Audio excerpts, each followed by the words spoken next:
All right. And a one, and a two, and a three.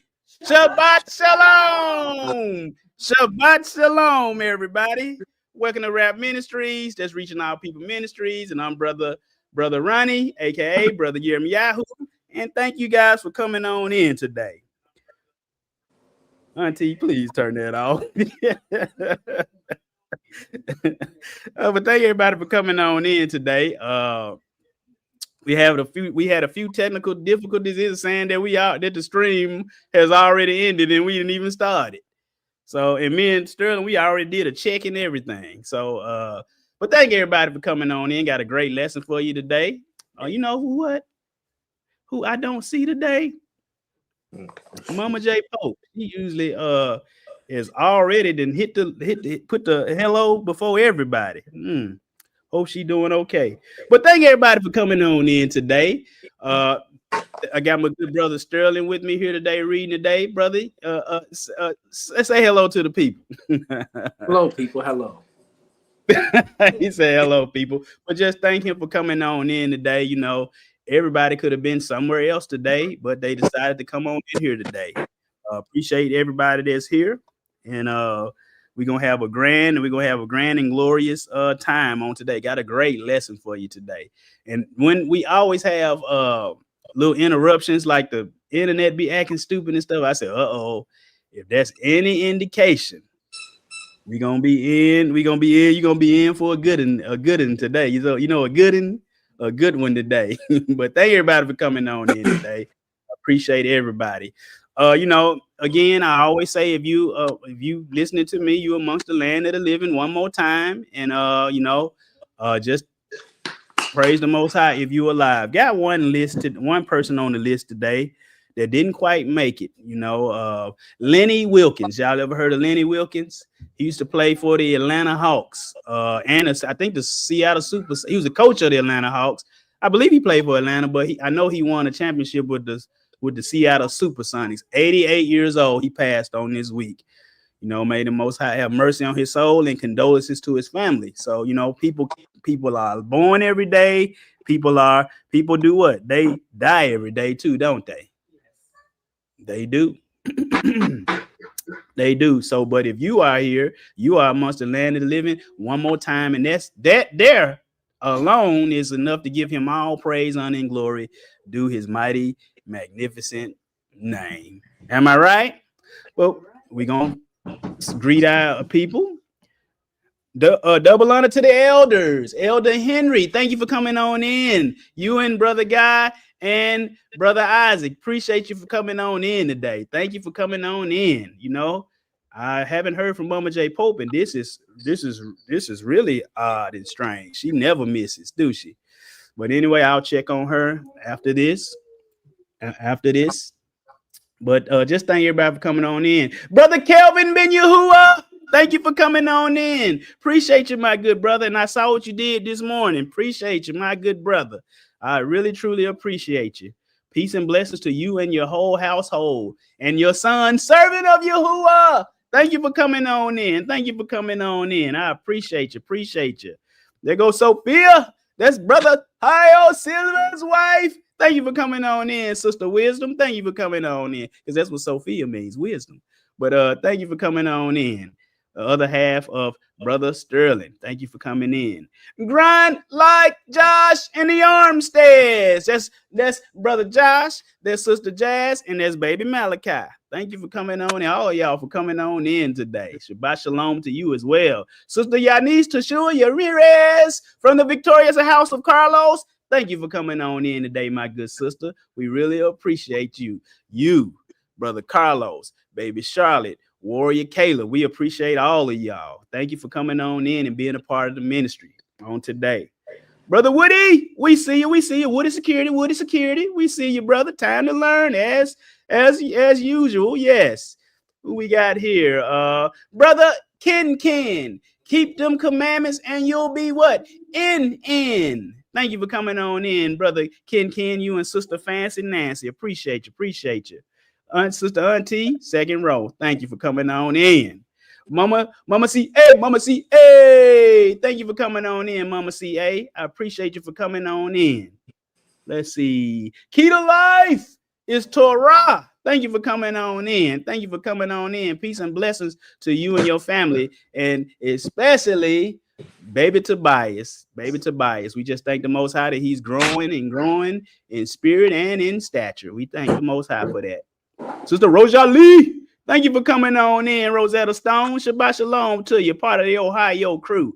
Thank you for coming on in. Look how you changed your thumbnail. Maybe it's just me. Maybe it's just me. Mama Margie, thank you for coming on in, Mama Margie. Appreciate you. It's always a blessing to see you. Yeah, he was a good player, Hall of Fame player. Lenny Wilkins, good coach too. I think he won about a whole lot of one of the winningest coaches in NBA history, but he never won that elusive title. I was hoping that he got one day. You know, he stopped coaching probably back in the 90s, not the early 2000s. He keeps freezing up, brother Ken. I don't know. I hope it's doing all right for everybody else. But we're gonna go ahead and get on into the scriptures. I got a great lesson for you today. And I'm kind of just thank the Most High. Just look over Mama J Pope today. Just look over her today. Any help she need, Most High, we pray that she gets it. Let's see. Pray from the start. There we go. We're gonna pray and we're gonna get on into it. We're gonna pray and we're gonna get on into it. Abba, Heavenly Father, we just thank you for today, your holy Sabbath day, the day you hung in creation many millennia ago. Father, we just thank you for all of your people that came here to hear your word, and we thank you that you would bless them. We thank you that you would edify them, and we thank you that you would change them for the better in their lives. Father, we just ask you right now that they won't be just hearers of your word, but they will be doers of your word, because hearers get the faith and doers get the results. Father, we just thank you right now that your spirit will flow through me and Brother Sterling and cause us to say the things that we need to say to administer life unto your people.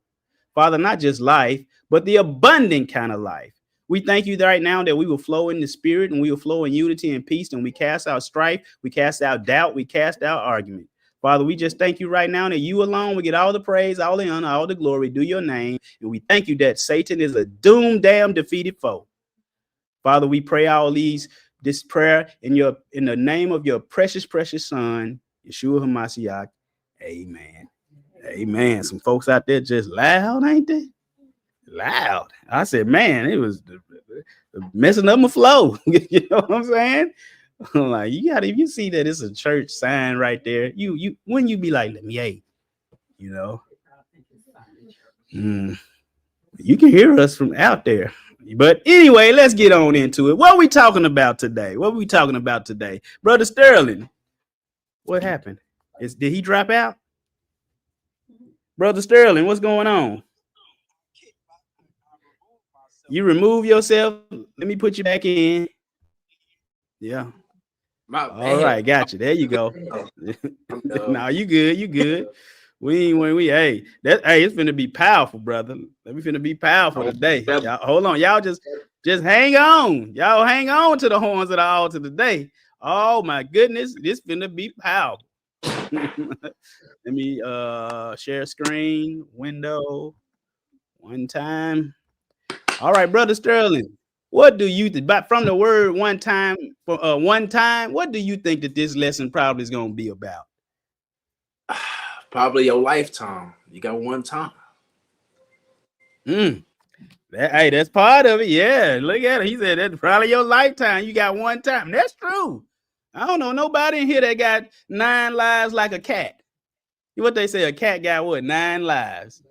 No, you don't. You want to know how I know? Because one night we had a cat named Molly, but we found out that his name, that it wasn't no boy, it was a girl. So we started calling him Mr. Molly.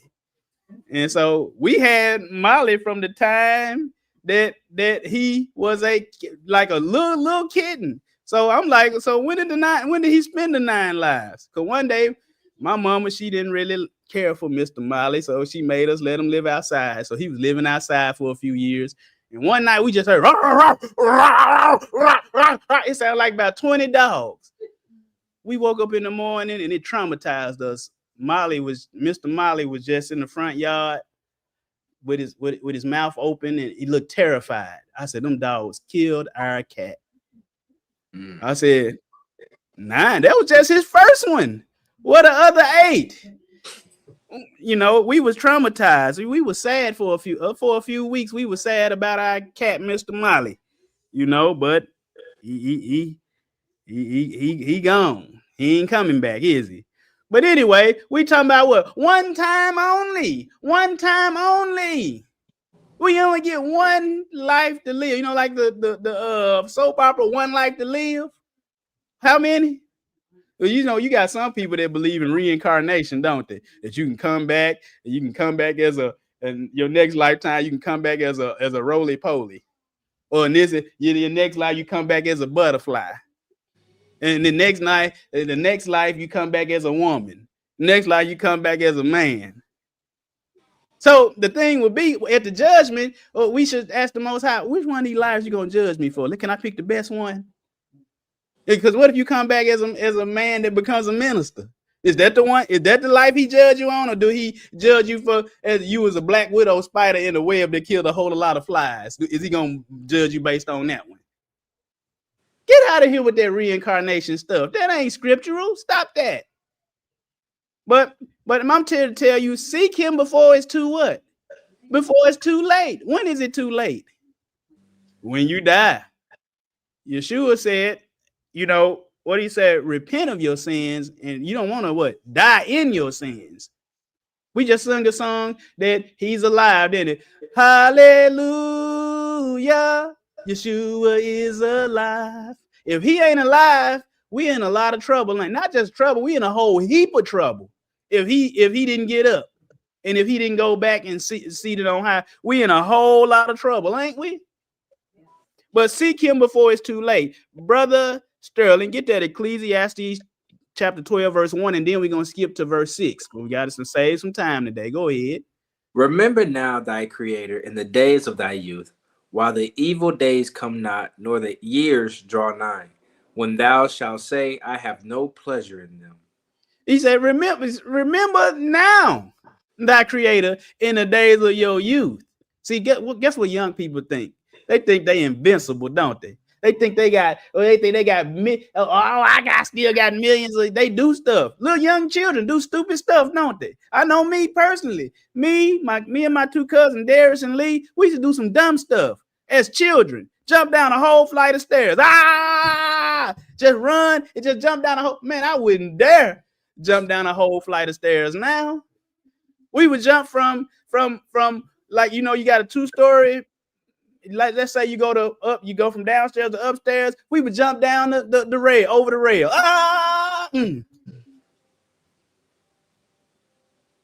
Silly, wasn't it? We blessed, we ain't break nothing up. We just do stupid stuff, you know. But you know, remember him now. Don't be trying to wait when you get old. You ain't even promised to get old, are we? But anyway, pick it up at verse 6. Or ever the silver cord be loosed. Oh, it's a cord. It's a metaphorical cord from us to the Most High.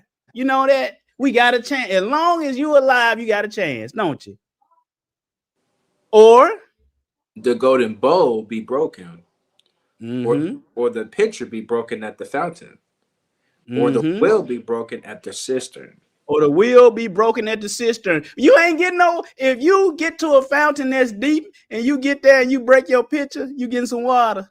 You ain't getting no water. You better try to get the water while the pitcher ain't broke. You see what I'm saying? But you know what people be trying to do now? They'll be trying to make a 400-foot straw, wouldn't they? Try to suck the water out of 400-foot straw if you want to. Suffocate yourself to death. But get Isaiah 55, 6 and 7, 6, 7 through 9. Go ahead. Seek ye the Most High while he may be found. Call ye upon him while he is near. Let the wicked forsake his ways, and the unrighteous man his thoughts. And let him return unto the Most High, and he will have mercy upon him. And to our Elohim, for he will abundantly pardon. For my thoughts are not your thoughts, neither are your ways my ways, saith the Most High. For as the heavens are higher than the earth, so are my ways higher than your ways, and my thoughts your thoughts. He made known his ways unto Moses, his acts unto the children of Yasharel. His acts unto the children of who? Israel. But our ways ain't his ways, are they?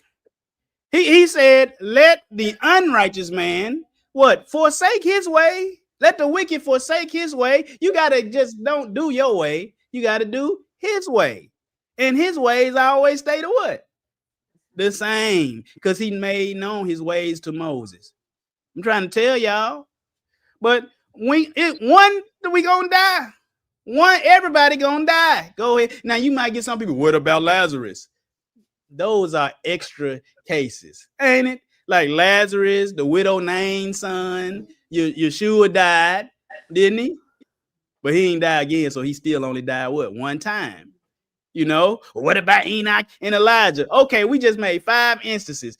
And Eutychus that fell out the window. That's the church sleeper. You hear that, the church sleeper? Mm-hmm. You better be glad we ain't got no window right there. Unc said, yeah, I heard. Yeah. It said it said to put away sin by the. Oh, we ain't ready yet. But anyway, that's just 5 people. That's 5 or 6 cases, ain't it? Out of billions of people. Ain't nobody else come back alive, did they? Those are what you call outliers. You ever heard of an outlier? On the regular circumstances, everybody gonna die, ain't they? Read that, Brother Sterling, Hebrews 9:26 and 27. For then must he often have suffered since the foundations of the world? But now once, in the end of the world, hath he appeared to put away sin by the sacrifice of himself. The what? For then must he have often suffered since the foundation of the world, but now once in the end of the age, you know, the Hebrew age, then before 70 AD, hath he appeared to do what? Put away sin. It said put away with the law. Do it say that? Sin. And by the sacrifice of himself. And what did it say? And as it is appointed unto men once to die, but after this, the judgment. After this, the judgment. Once you die, then the judgment. See, you can make the Bible say whatever you want to say. Yes, some people can say it just said it is appointed unto men wants to die. It don't say women wants to die. You tell them, sit your empty head down. Go on somewhere. So what? Women get to die 4 and 5 times? Excuse me, 4 and 5 times. No, but after this, the judgment. Because again, I got to bring in one of my favorite actors, Denzel. You know what I'm saying? What'd he say? Use it while you're still alive. You don't know what death is. You have no idea what death is. Make a decision. You got to make a decision. You have to make a decision. We don't really know, do we? It's a mystery. All we know is that our loved ones died and we see them in the casket, don't we? It is a mystery. Ain't but one person crack it. Did it? But even if Lazarus, guess what Lazarus did? What did he do? He died. Yeshua raised him up, and guess what? He lived his life on, and then guess what? He died again. The little girl that Yeshua, when he said Talitha Kumai, little girl Jairus' daughter, you get a little girl arise, and she lived on, and again, guess what? She died again. Those are outliers. You know what I'm saying? But because he is the what? The lamb but he the sacrifice, ain't it? He the lamb. We're not going to read that. You just know that he's supposed to take away what, Brother Sterling? Sin. He can't. Let's go back to Hebrews real quick. He says he appeared to put away sin. Right here, what did it say? The Lamb of Yah which taketh away the sin of the world. Sin, not the law. What? Sin. Because the name of this class is one time, because guess what? We're going to show you in the Bible one time. Well, some people just had what? One time to make a mistake. Just one time. One time. I know some people that say, man, I tried something one time and it messed me up. It don't do nothing to everybody else, but it did it to me. What? One time. Now, this next one, we talked about Lenny Wilkens. We're gonna show you about a basketball player that we were like, I would say we were robbed. We didn't even get to see him play in the NBA. How many of you guys know about Len Bias? You ever heard about him? They say he was better than Michael Jordan. Look at them deltoids. Look at this man. Just one time took him out. Look at him. Look at this brother backward slam dunking on the fella down there. Look at them quads, them quadricep muscles. Him and Michael Jordan went head up, and he had the advantage. I seen some clips where Michael Jordan shot a shot, and Len Bias jumped up and like, God, get that stuff out of here. I'm like, he did that to Michael Jordan?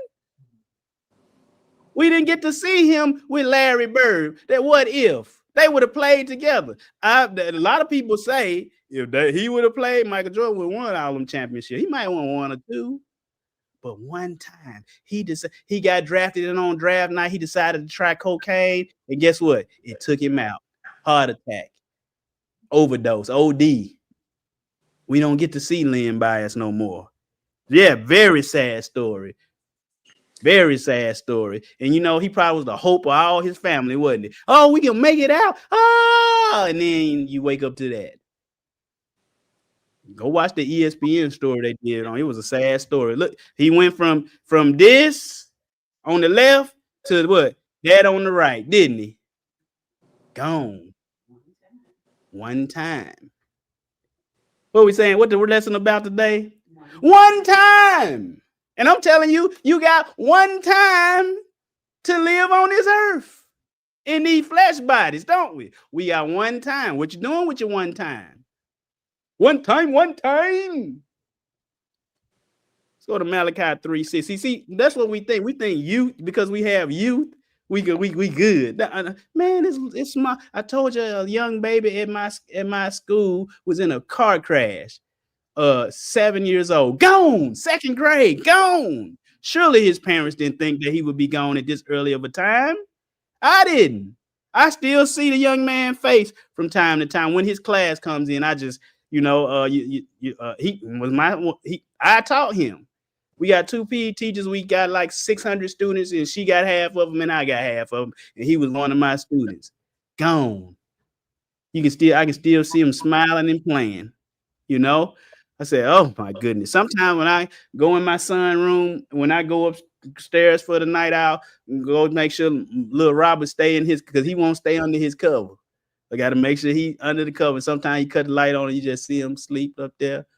Just looks so peaceful, don't it? It make you think of other things. You're like, oh, I don't know. And especially, I said, I don't know what I would do. I know what I would do. I would still have to live on, but it'd sure be hurtful, wouldn't it? You know, but anyway, I'm going to show you the Most High don't change. Sometime one time will still take you up out of here, won't it? One time. Get that Malachi 3:6. We got to show you that the Most High, his son, they don't change. They always the same. We change. Go ahead, get that Malachi 3:6. For I am Yahuwah, I change not. Therefore ye sons of Jacob are not consumed. Yahushua HaMashiach, the same yesterday and today and forever. My covenant will I not break. Nor hold on. That ain't all Malachi, y'all. He just going to the next one. Hebrews. What it said, Yeshua is the what? The same yesterday and today and forever. He the same. He don't change. We do.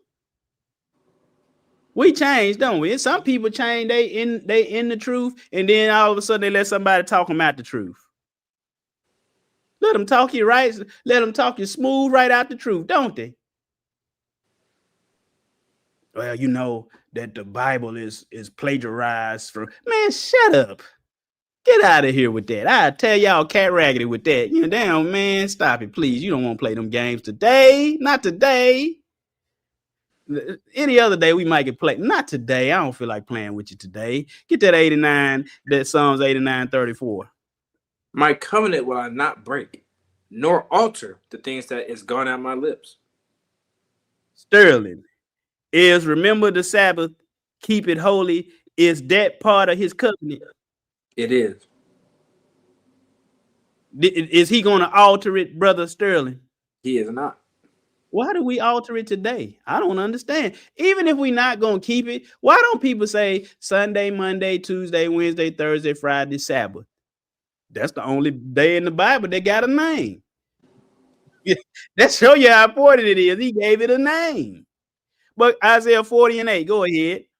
The grass withereth, the flowers fadeth, but the word of our Elohim shall stand forever. Shall stand for what? Ever. Man, let's keep it pushing. But you see, James 1, he don't change. He don't change nothing. But let's look at Satan, Babylon, and Assyria's fall. He don't change. What we talking about today, Brother Sterling? He does not change one time only. One time. It's one time. Satan messed up one time and he got kicked out, didn't he? Some stuff will get you gone, won't it? Get you gone quick, fast, and in a hurry. I'm like my heavenly Father. A lot of stuff I'm one time in you too. One time. You got one time. Wait, what? You got one time. Don't cross me. You know, my family members that like to or people that like to borrow money, if they miss paying me one time, guess what? They don't get no more. They don't get no more loans. One time with Brother Ronnie too. That's another thing if I forgive the debt. One time. You know, I had one relative, I ain't gonna call his name, came up on my job, came and got the money, and he was like, hey, I'm gonna pay you back in 2 weeks. And I was like, okay, cool. And then so 2 weeks came around. I said, hey, and this was the time I really needed the money. And it wasn't between when you need $20 bad times, tough, ain't it? So I said, hey man, did you got that money? You didn't get it? I left it under on the rug on the back porch. I was like, oh, hold on, let me go see. I opened there. I look under there. I said, no, ain't no money under there. He said, oh, well, somebody must have got it then. What? I still ain't got that $20. Somebody, ain't nobody took it. The place, man, there was a nice area in there. Ain't nobody take that money. He just didn't put it there. Do you think he didn't got anything else from Brother Ronnie? Not a dime. Not a dime. Hey, bro, what? He's like, oh. And if it got took, guess what he's supposed to do? Replace it. I said, boy. But anyway, let's look at Satan. What does it say in 14:4? Go ahead and get it. And I promise you, y'all gonna learn some stuff today. Learn. Go ahead. That thou shalt take up this proverb against the king of Babylon and say, who hold on. Who? King of Babylon. Who? King of Babylon. The king of Babylon. Now, so some people say, well, I don't know why people say that this talking about Satan, because Satan was behind Nimrod doing what he did. But this particular Babylonian king was Nebuchadnezzar right here. But still, who started Babylon? Nimrod did. So it's the person, the whoever this person is, Satan is behind them and what they're doing, right? But it says, take up this proverb against the king of Babylon and say, go ahead and pick it up from there. How hath the oppressor ceased? The golden city ceased. Skip to verse 12. How art thou fallen from heaven, O Lucifer, son of the morning? How art thou cut down to the ground, which didst weaken the nations? For thou hast said in thine heart, I will ascend into heaven. I will exalt my throne above the stars of Elohim. I will sit also upon the mount of the congregation in the sides of the north. I will ascend above the heights of the clouds. I will be like the Most High. He said, so these are the 5 I will. He said, I will ascend into heaven. True or false? Did Nimrod try to ascend into heaven, Brother Sterling? He did.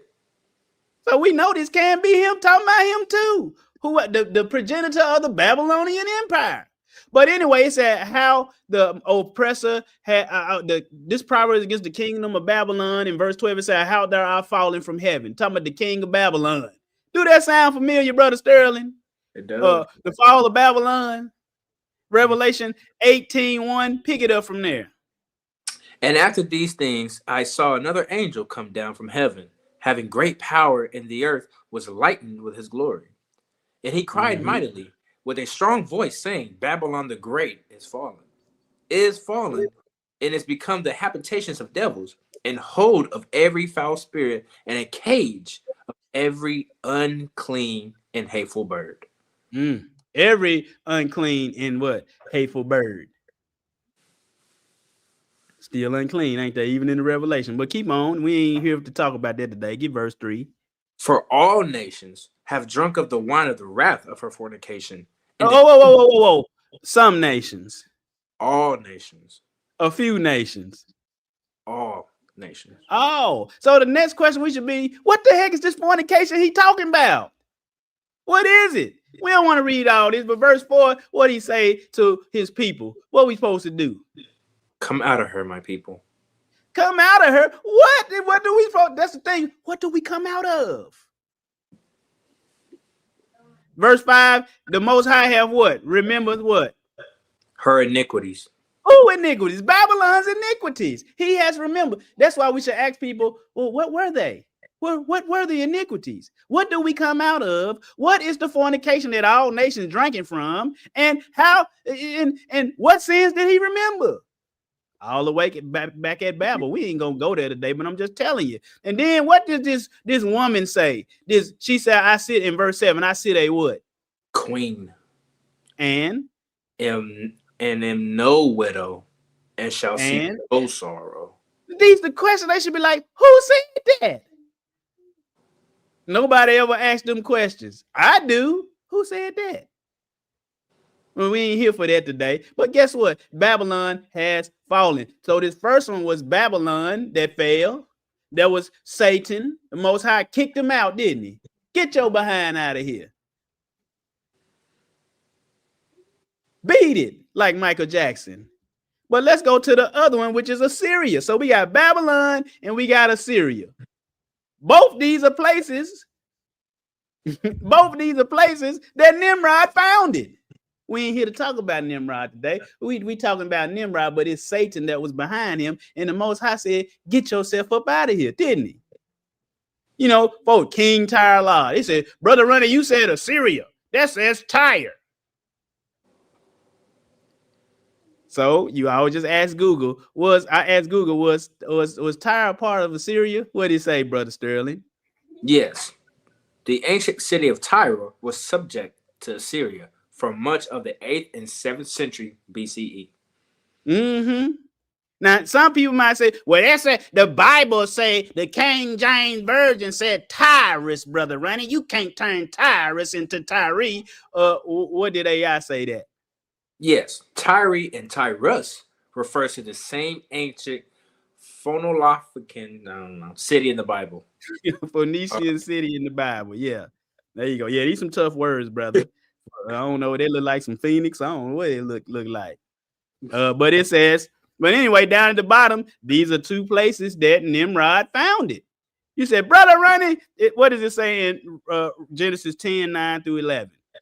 He was a mighty hunter before, also against, the Most High. Wherefore it is said, even as Nimrod, the mighty hunter, before, also against, the Most High. And the beginning of his kingdom was Babylon, and Erech, and Akkadag, and Calneh, in the land of Shinar, Babylon. Out of the land went forth Assyria, and builded Nineveh, Assyria. And Nineveh is the capital of Assyria. Now you say, but brother, we don't see that word there. All you gotta do is look in these definitions. Babel is Babylon, confusion, Babylon. Akkad is in Babylonia. Erech is in Babylon, and Calneh is in the Assyrian Empire. Stop acting stupid, Cupid. So both of these places are talking about Nimrod and Satan, both of them. Satan is over the kingdom of darkness, and his first agent was who? Nimrod. And when I said his first agent really was Cain, but you know the way of Cain, but that devised a elaborate religious system, Nimrod. One day I'm gonna do the class, The Origin of Religions, and show you their progressions over time. Show you how the Most High got a way to worship, and the devil, he got a way to worship too. But let's get back to it. Let's read this. We Ezekiel 28:18. Go ahead. Let's look at this person, this Assyrian king here, who Satan was behind. Let's read it. Son of man, take up a lamentation upon the king of Tyre, and say unto him, thus says Yahuwah Elohim, thou sittest upon the sum full of wisdom and perfect in beauty. Thou hast been in Eden, the garden of Elohim. Stop right there. Stop right there. Thou hast been in where? Eden, the garden of Elohim. So King Tyre was in the Garden of Eden. Was he in the Garden of Eden, Brother Sterling? Mm-mm. So we know that whoever this king of Assyria is, or Tyre is, or Tyrus is, who, yes, is a servant of Satan. But every precious stone was his what? Thy covering. What kind of? Let's see what he was covered with. What was he covered with? Thy sardis. The sardis. Yeah. Topaz. What else? The topaz. What else? The diamond. The diamonds. Y'all ever seen diamonds? They do look nice, don't they? I bet he was like on Good Time Sweet Daddy. You know, when Sweet Daddy put his jacket on and then he come back out. He said, JJ, my man, you in trouble. I'm telling you, if Yeshua didn't rise and resurrect human man, if he didn't get up, we in trouble. You know, some people said that he didn't exist. If he didn't exist, we're in trouble. If he didn't exist, well, you know what? Let me get up and go for college football on today.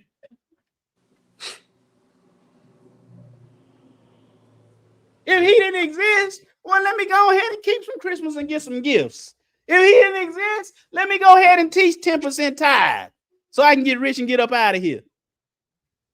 No, he did exist, and I ain't doing none of that stuff I just said. Do you know that people are so ignorant today? Christians are so ignorant today. They don't know what the Bible say. I could really trick them and get filthy rich, couldn't I? But I fear the Most High. I can start one of these, what you call it, speaking, the positive speaking things, and get filthy rich. I was watching the guy on, you know how you just flip it through the channels, and man, he was somebody help me today.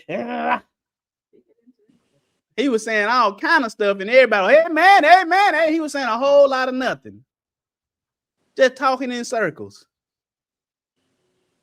I said, man, can you show these people how to get out this sin they in, please? Stop telling them that to wallow in it and start to. We will listen to the song. It said, "The Lamb of Yah is risen," and he said, "Death has lost its victory, and the grave has been denied." And then he also said, "The curse of sin is broken." If the curse of sin is broken, why do preachers keep telling people they can't get out the curse? You can get out the curse.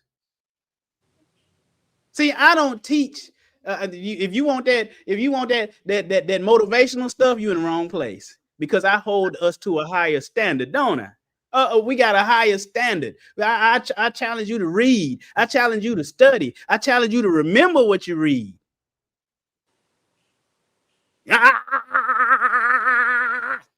Get out of here with that, man. We ain't got time for that mumbo jumbo.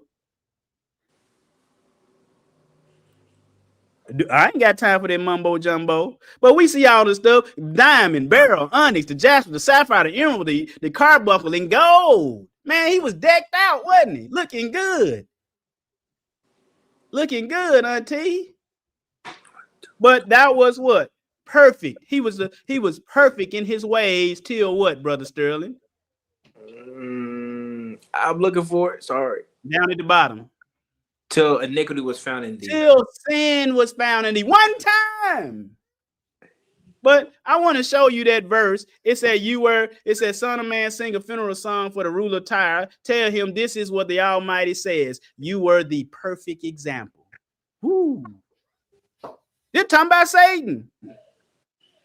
Full of wisdom and perfect in beauty. We just gonna read the underline, read the Good News translation in red. What it say? You were one. The talking about Satan in the day that he was created. You were one what? You were once what? An example of perfection. ISV, what it say? You served as my what? My model, my example of complete wisdom. What? What it say in the NET? You were the sealer of perfection. Wow. He was the sealer of perfection. Skip down to the Majority Standard Bible. What it say? You were what? The seal of perfection. The seal of perfection. Wow. Now let's look at some more of them. What did it say in the Douay-Rheims Bible? The seal of what? Resemblance. What? What did it say in the Catholic Public Domain version? The seal of what? Similitudes. Similitudes, meaning likenesses. He was the signet. Look at the New Revised. I'm trying to tell y'all, in one time, he lost it all, didn't he? I'm trying to tell you. Go to the right, the Peshitta Holy Bible translated. What did it say? Peshitta Holy. Okay. You were the seal of the likeness of the word of wisdom. The seal of the likeness. Woo! I'm trying to tell you. Get to JPS Tanakh 1917. That's the one, brother. That's the Bible brother JoJo read. Brother Sterling. Go ahead though. Thou seal most accurate, full of wisdom, and perfect in beauty. And perfect in beauty.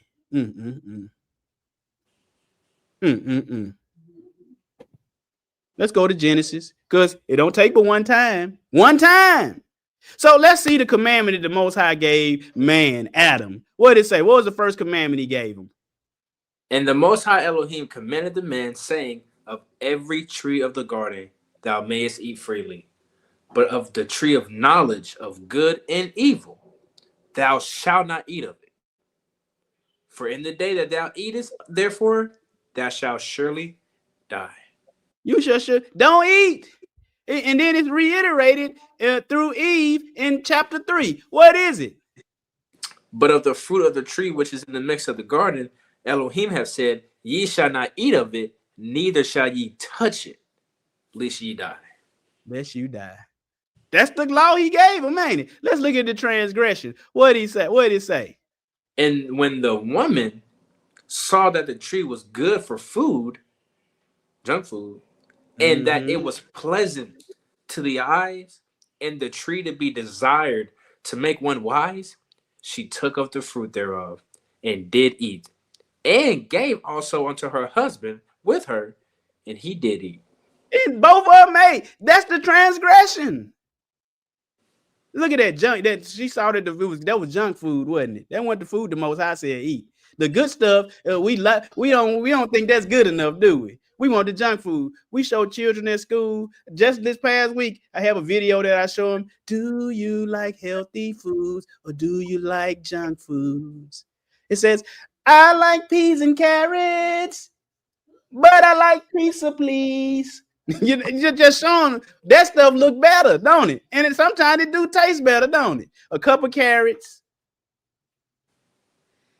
versus what's something good to eat? Huh? A cheesy pizza. So we've been showing them that video for the past 2 or 3 weeks now.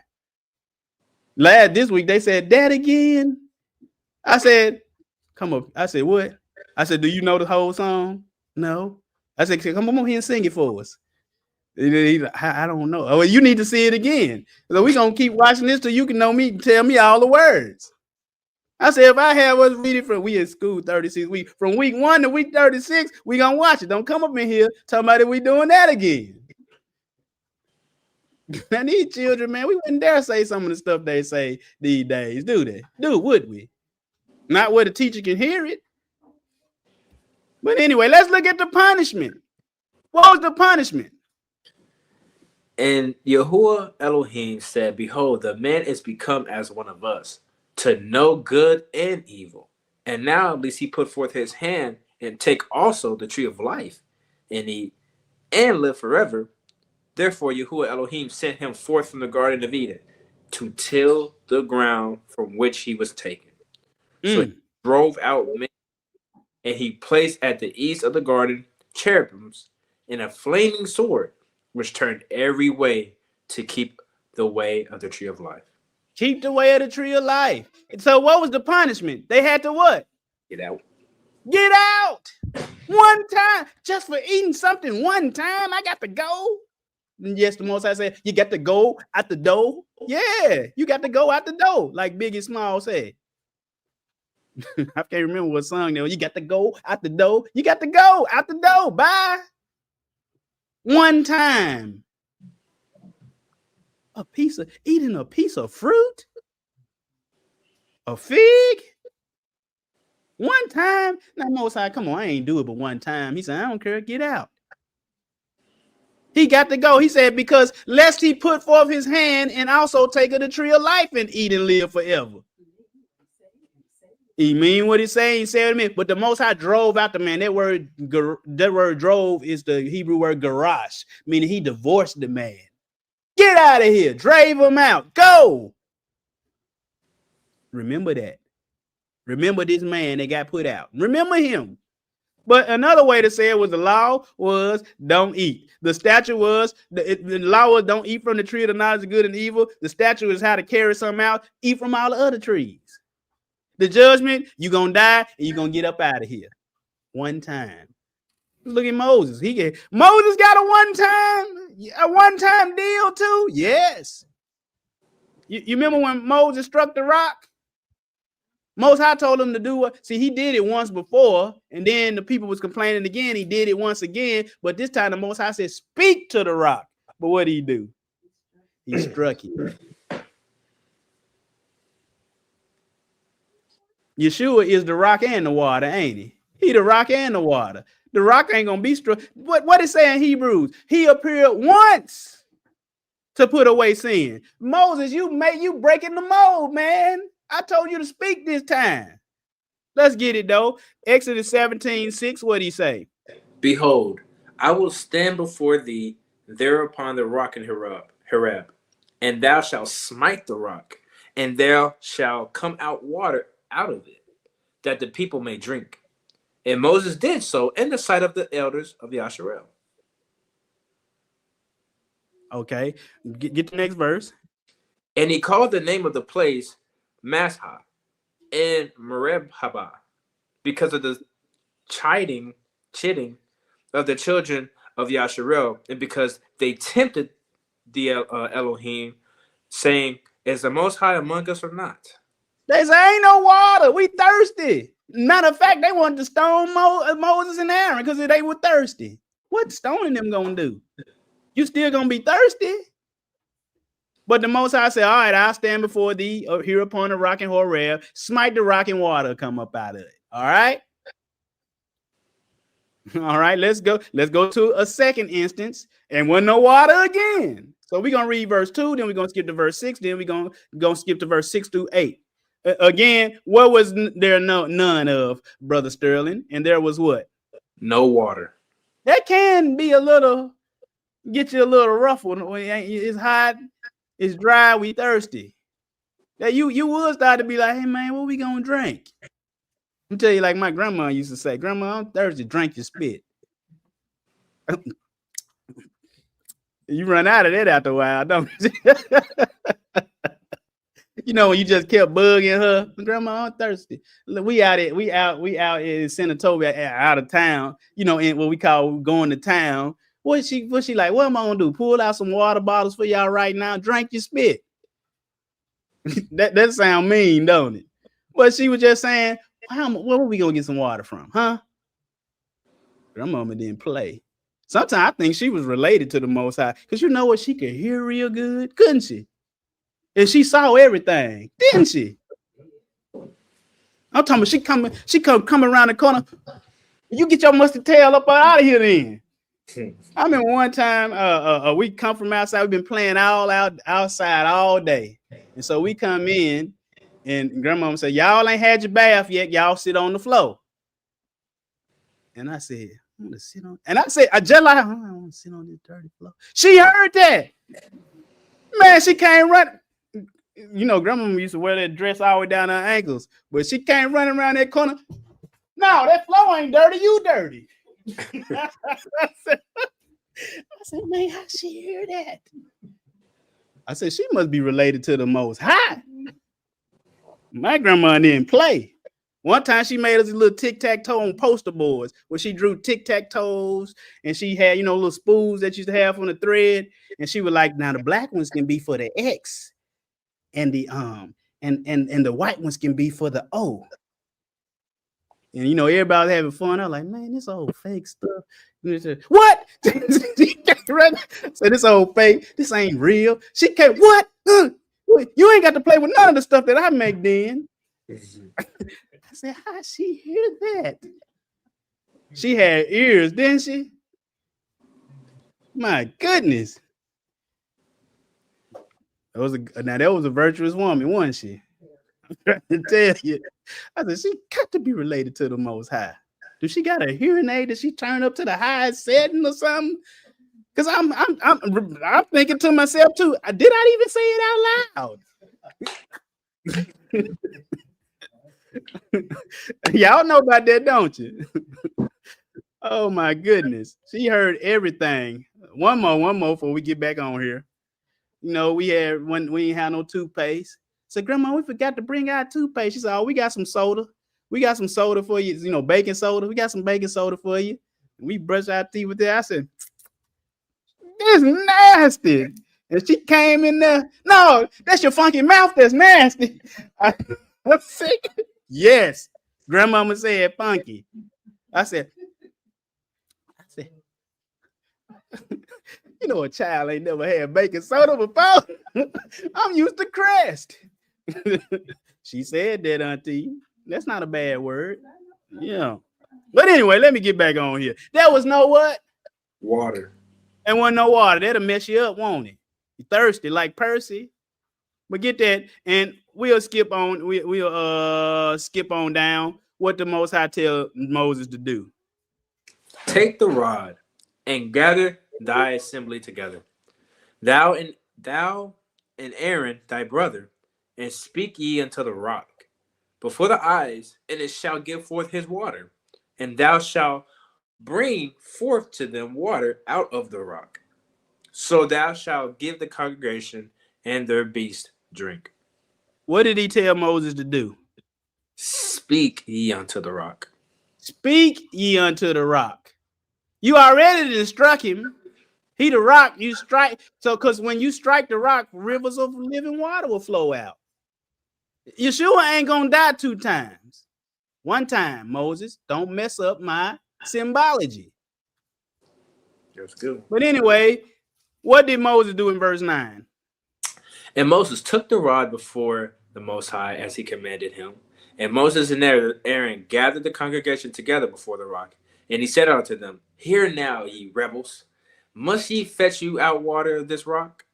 See, Moses, first off, he mad. Don't do nothing when you're mad. Most High said, take the rod. He didn't tell you to hit nothing with it. Just take it with you. You rebels. You rebels. Yeah. And what did Moses do in verse 11?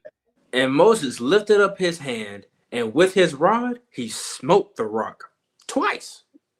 And the water came out abundantly, and the congregation drank, and their beasts also.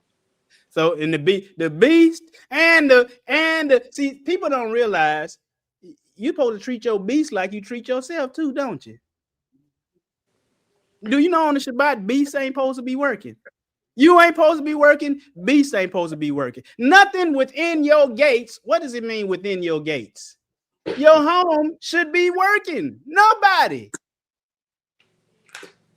On the Shabbat, nobody that lives in your dwelling place, no beast, no man, no daughter, no servant, nobody within your gates should be doing anything on that day. That's the Most High day.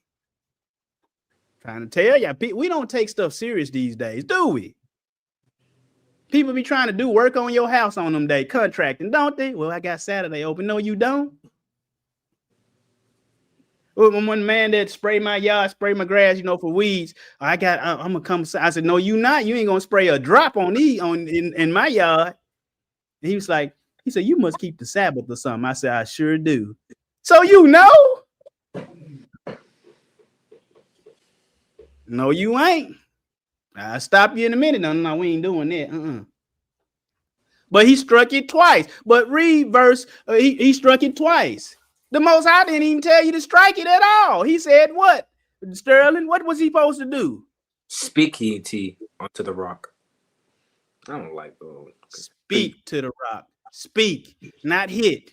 But anyway, verse 12, what the Most High say to Moses and Aaron? Because ye what? Because ye believed me not. Because you obeyed me not. I said, speak. You struck. You did opposite of what I said. When you do the opposite of what he say, you don't believe him. Because believing is obeying, isn't it? But what was Moses' punishment? One time, not doing what the Most High said to do exactly, what happens? Therefore, ye what? Shall not bring this congregation into the land which I have given them. And he didn't. Joshua did. Most High had to raise up Joshua. Wow. Moses? The lawgiver? He don't get to lead them in. He get to see it from afar. Wow. That's wild, ain't it? Let's go to Uzzah. Y'all know Uzzah? Uzi? Not Uzi. Uzi. Uzi? No, Uzzah, brother. Uzzah. Because everybody keep asking, why didn't the Most High strike Uzzah dead? For touching the Ark of the Covenant. Because he said don't touch it. That's why. We made these little things. I remember when we first came in here and brought this in here, and Josh, Brother Josh was here. And I was like, don't you touch that Ark, Brother Josh. Brother Josh said.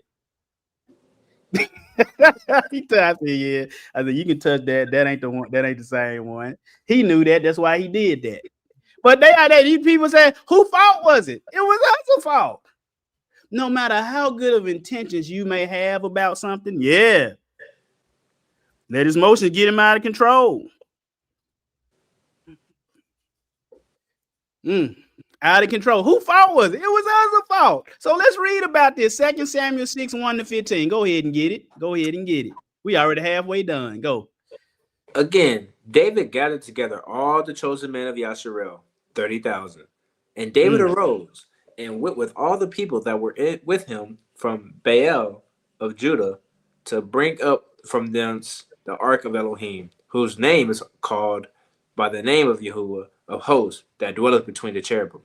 Oh, we got a class called He That Dwelleth Between the Cherubims. Go watch that class. It's a good class. It's way back there, probably when we first started getting online. Right back, it's back there. But go ahead, get verse 3. And they set the ark of Elohim upon a new cart and brought it out of the house of Abinadab that was in Gibeonah. And Uzzah and Ahio, the sons of Abinadab, drive the new cart. They drave, meaning they were carrying the new cart. It was on a cart and the donkey was carrying it. New cart. Put it on a new cart. We about to get it up out of here. We finna take it to Jerusalem. And they brought it to the house of Abinadab, which was at Gibeah, accompanying the what? Ark of Elohim. So we're going to stop right there. We're going to keep it, push it ahead to verse 5. And so what was they doing while this cart was going? In verse 5. They played before Yahuwah on all manners of instrument. On all manners of instruments. Brother, what you been doing last night? Oh, he be driving on the road. He yawning. We got to get you some Z's or something. No, this brother needs some Z's. Sorry. No, you good. Sometimes we just be tired, man. That's what Shabbat for, the rest. If he wasn't doing this, he'd be what? Resting, wouldn't he? He'd be slumped. But they played the instruments. So what does the Church of Christ, what's wrong with them? You ever heard of the Church of Christ? They won't play live instruments in their service. They don't play no instruments. They just sing everything a cappella. Where y'all get that from? What they gonna do when the kingdom come? Auntie said they won't be there. But anyway, they played on all of these instruments, cymbals, and all the cornets, dancing and going on and everything. Pick it up at verse 6. And when they came to Nakadon's threshing floor, Uzzah put forth his hand to the ark of Elohim and took hold of it, for the oxen shook it. And the anger of Yahuwah was kindled against Uzzah, and Elohim smote him there for his error. And there he died by the ark of Elohim. Stop right there. He died one time. Now, should the donkey stumbled and I don't want the Most High Ark of the Covenant to fall on the ground. Surely we don't want that. Want that noble of him. I will save it. He said, no, may it never be. I will not let the Ark of the Most High Yah, possessor of heaven and earth, hit this dirty ground. So he called himself, go, okay, got electrocuted. Was a holy thing. He died by the ark. And what did it say? And David was displeased. Well, other translators said David was angry. You angry with the Most High? That's what people do. They get mad at the wrong person, don't they? Why did you do this to us? David was what? Displeased. Because what? Yahuwah had made a breach upon Uzzah, and he called the name of the place Per-Azza-Uzzah to this day. And David was what? And David was afraid of Yahuwah that day. And he said, how shall the ark of Yahuwah come to me?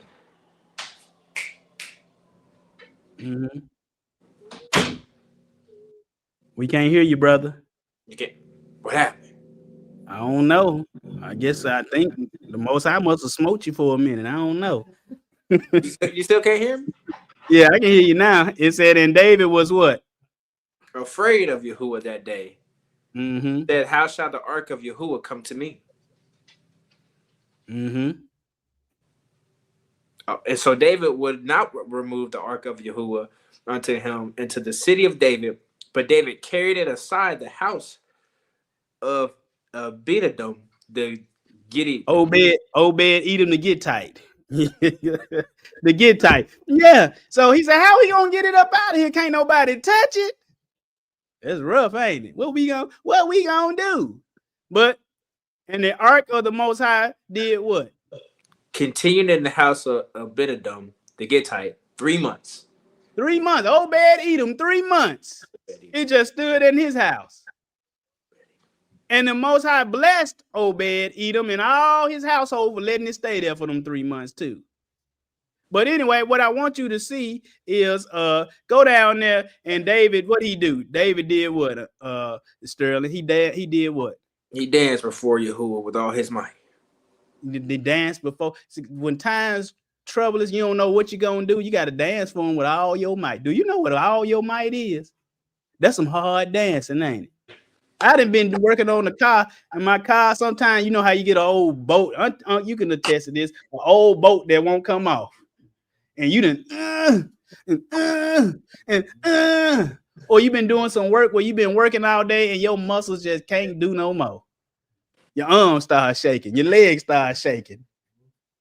I was climbing a wall one time. You know them walls, them little walls they bring, and it was so high in my leg, I was just shaking on my leg was everybody was laughing down at the bottom. He's shaking.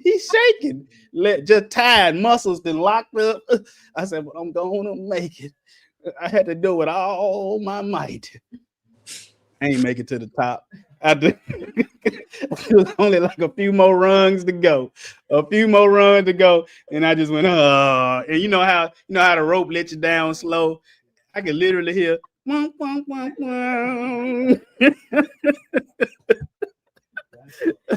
yeah, but that's all my might was expended, wasn't it? It was gone. My ability was gone. I'm talking about I had on blue jeans.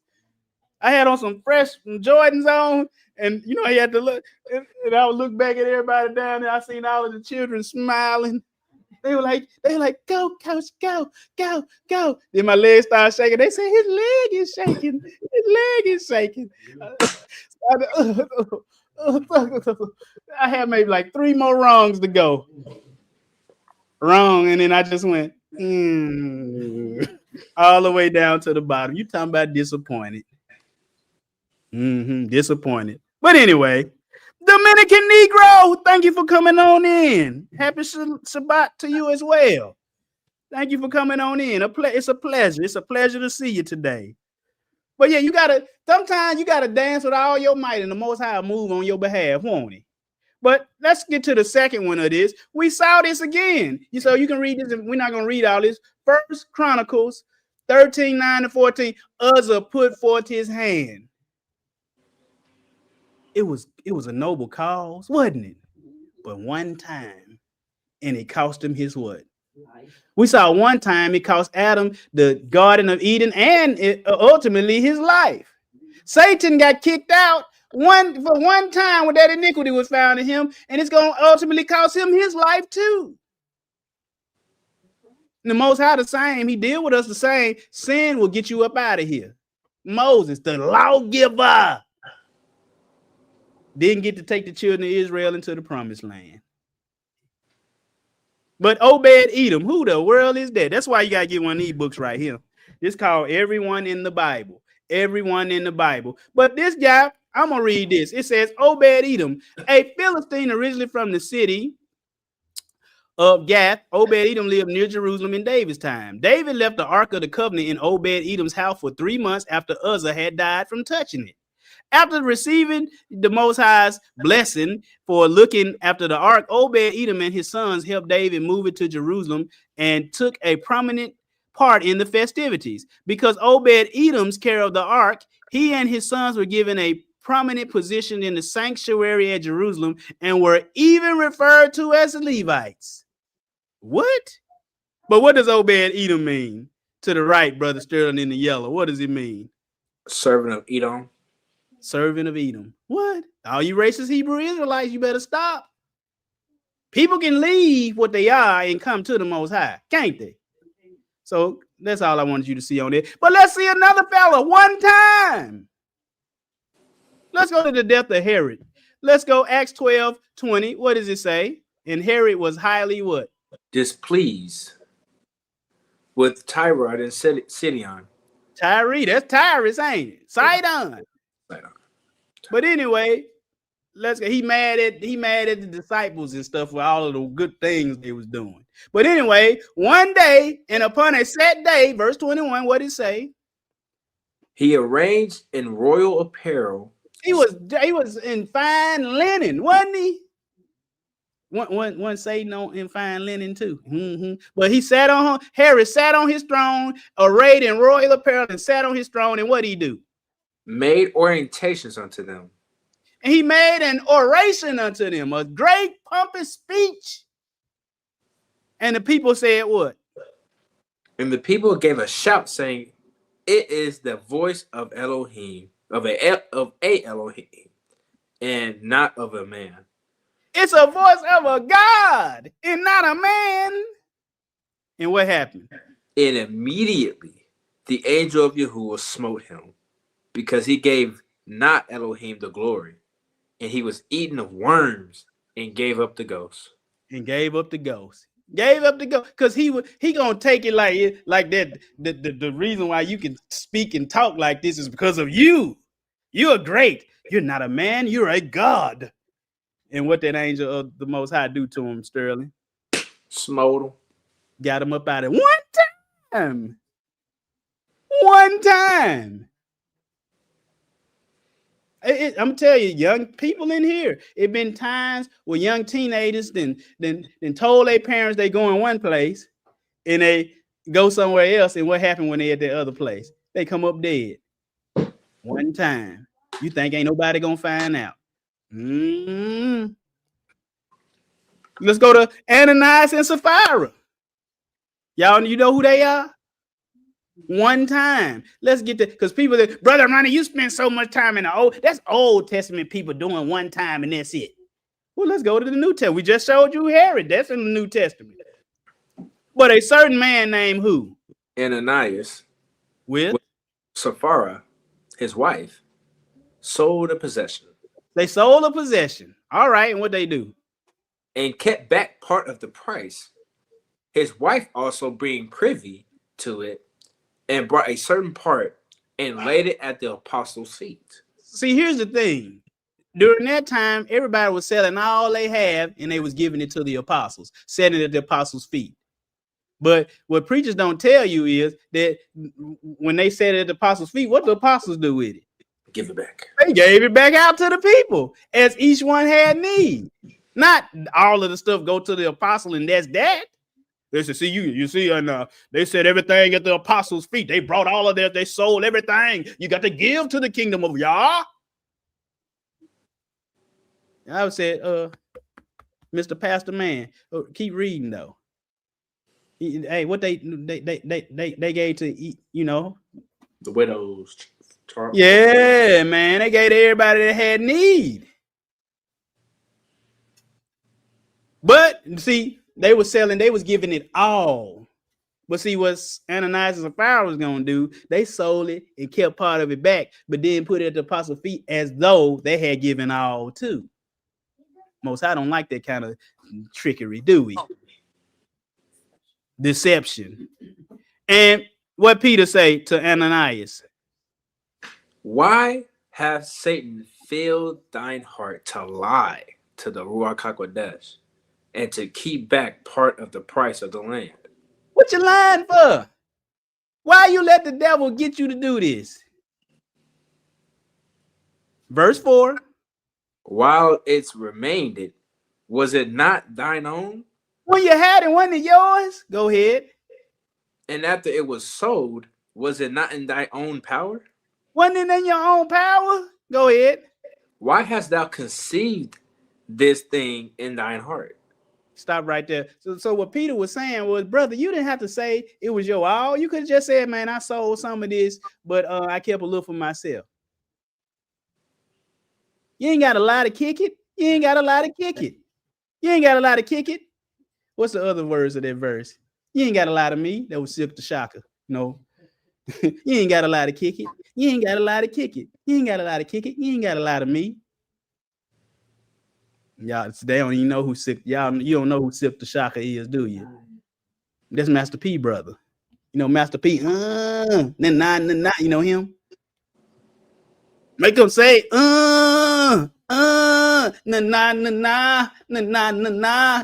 don't know that? Unc said he heard the song. What you doing hearing that song? You too old for this. Unc said, I have my ear to the ground. I hear everything, nephew. But anyway, but he said, you have not lied unto men, but unto who? Elohim, the Most High. You ain't got to lie. Tell the truth. I wish that the Most High went back to this, so we'll know who lying to us. I just wish that in the moment you tell a lie, you fall dead. There'll be a lot of people dead, won't it? I wish that he would just come back to this. Our president, he been gone 6 years ago, wouldn't he? Oh, yeah, just let people just lie. All these politicians, they'd be dead, wouldn't they?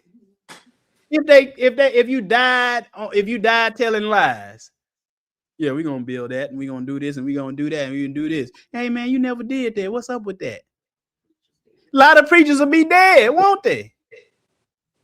I said we need to get back to this. Yeah, I got one. Dominican Negro, go to rapministry.org and go to like to fill out the question thing. That way I can get your email and I'll send you the teaching on that. Yeah. Yes, sir. We probably wearing these tassels. Yeah. I wear them every day. Every day. But anyway, let's see. Verse 5, and Ananias hearing these words, what happened? Fell down and gave up the ghost. See, that's what if your wife lying to you, did you do dust, and us? Yeah. They let you know she didn't do it, did she? Your children, did you do dust, and this? Yeah, daddy, ready. Boom. Like, look, y'all can't be doing all this lying now. I can't keep making new kids. I can't keep making new children, getting new wives and whatnot. I can't keep doing this. Your parents, everybody just dying on you. But anyway, now Ananias, he gave up the ghost, and the young men wound him up. What that mean? They wound him up, brother Sterling? Got his body. Got his body, like roll him up in a rug or something like that, you know. But let's see what they say up there. 3 hours later. 3 hours later, let's see his wife come in. Now, go ahead and get verse 7. And it was about the space of 3 hours after, when his wife, not knowing what was done, came in. She came in. So she finna get in on the lie too. And Peter answered unto her and said, what'd he say? Tell me whether ye sold the land for so much, and she said, yeah, for so much. For so much. Okay, go ahead. Then Peter said unto her, how is it that ye have agreed together to tempt the spirit of Yahuwah? Behold, the feet of them which have buried thy husband are at the door, and shall carry thee out. Then she fell down straightway at his feet and yielded up the ghost. And the young men came in, found her dead, and carried her forth and buried her by her husband. And a great fear came upon all the church and upon as many as heard these things. Yeah, great fear. That would scare you half to death, wouldn't it? Stop you from lying. Don't let me get the line. And don't we? Why do people say you ask them something? Well, don't let me get the line. Well, okay, well then don't get the line then. Yeah, have you ever heard somebody say, "Don't let me get the line"? Okay, well, get to telling the truth. How about that? Can we get to that? Hey, look. So they came in, they rolled him up in the rug, and they carried her out too, didn't they? Let's go to owning. Let's go to owning. Y'all say owning. Owning. I be owning everything. No, it's something else. But let's get Genesis 38, 1-5. Let's get that. And it came to pass at that time that Judah went down from his brethren and turned to a certain Adadunamite, whose name was Herod. And Judah saw there a daughter of a certain Canaanite, whose name was Sahar. And he took her, Shua. And he took her and went unto her. And she conceived and bore a son. And he called his name So this is one of Judah's son, his first son named Now she's going to conceive again. What's the second one named in yellow? Onan. So you see how we did that real quick? And she conceived again, and she bare a son. She called his name what? Shelah. But anyway, so they got 3 sons. And Judah took a wife, and Judah took a wife for his firstborn, who named, what was her name? Tamar. And Judah's firstborn, was what? Wicked in the sight of Yahuwah. And the Most High did what? Slew him. You see, this telling you the Most High slay wicked people. When Yeshua come back down here, is he going to be slaying wicked people? Because he don't change. And so now that is dead, Judah said unto Onan, what did he tell him to do in verse 8? And Judah said unto Onan, go into thy brother's wife and marry her and raise up a seed to thy brother. And Onan knew that the seed should not be his. And it came to pass when he went into his brother's wife that he spilled it on the ground. He spilled his seed on the ground, lest that he what? Should give the seed to his brother. And what this thing do? And the thing which he did displeased Yahuwah, wherefore he slew him also. Killed him too. One time. So let's see why the Most High was displeased with him. This Deuteronomy 25, 5-10. Let's and mind you, this is the law that Moses gave, but back here, this law wasn't given yet. So that you know the law eternal. It's always the same. Most High mad at him for this. But this law ain't even in existence yet. But it was existent then. The children of Israel hadn't even went into captivity or haven't even been in Egyptian slavery yet. But yet, this is what he broke. The law is eternal, ain't it? But see, people don't, man, get your Tanakh game up, get your Torah game up. Let's go. Deuteronomy 25, 5 through 10. This is the law concerning the Levirate marriage. Let's see. If what? Brethren dwell together, and one of them die, and have no child, the wife of the dead shall not marry without a stranger, or should not marry without unto a stranger. Her husband's brother shall go into her, and take her to him to wife, and perform the duty of a husband's brother unto her. And it shall be that the firstborn which she beareth shall succeed in the name of his brothers which is dead, that his name be not put out of Yasharel. And if the man like not to take his brother's wife, then let his brother's wife go up to the gate unto the elders, and say, my husband's brother refused to raise up his brother's name in Yasharel, and he would not perform the duty of my husband's brother. So this is the law. If you got two men, two brothers dwelling together, and one of them die, and his child didn't have no, and his brother didn't have no seed, you raised up a seed for your brother. You do it for him, so that his name wouldn't die out too. Get verse 8. And the elders of the city shall what? Shall call him and speak unto him. And if he stand to it and say, I like not to take her. I'm standing. That's what I said, and I'm gonna stick with it. So what should happen after that? Then shall his brother's wife come unto him in the presence of the elders, and loose his shoe from off his foot, and spit in his face, and shall answer and say, so shall it be done unto the man that would not build up his brother's house. And his name shall be called in Yasharel, the house of him that hath his shoe loose. That hath his shoe loose.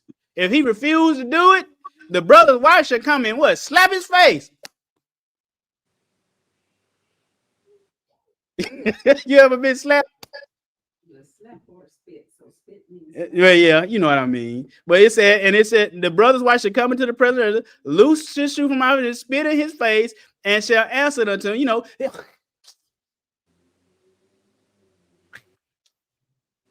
I just said slap because that's what they did to Yeshua. Slapped him, spit on him, didn't they? And all he was trying to do was this.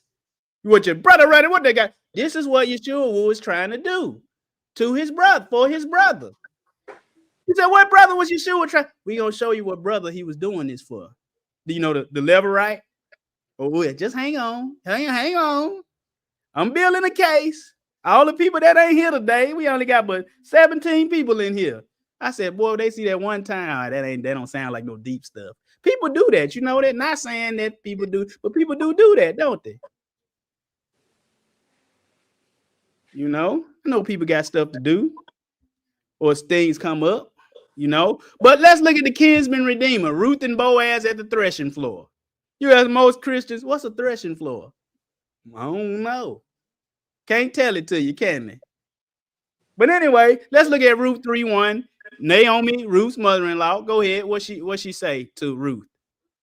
And then Naomi, her mother-in-law, said unto her, my daughter, shall I not seek rest, security? Or security, yep.